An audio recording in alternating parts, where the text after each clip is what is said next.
Yun, so Sunday ngayon. Ayan, at nahihirapan ako mag-decide kung ano ba yung dadalhin naming motor.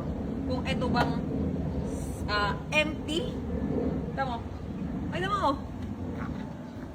Kung ikaw yung nagmumotor, ano sa tingin mo yung gagamitin? Yung MT-10? SP ba? O itong R6? Sabi R6, ang ganda ng R6. Oh.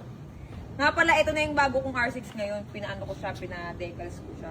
O, tignan niyo yung tunog.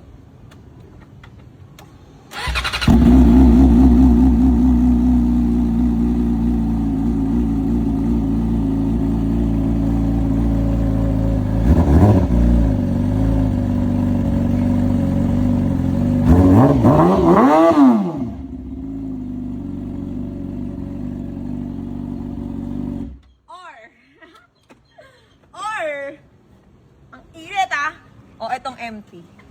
Yung tunog.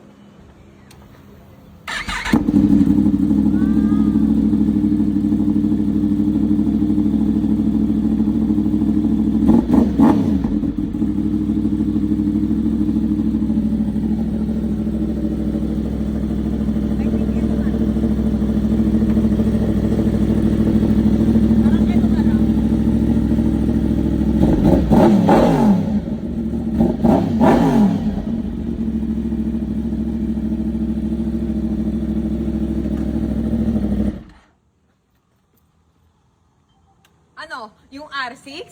O yung empty? Init.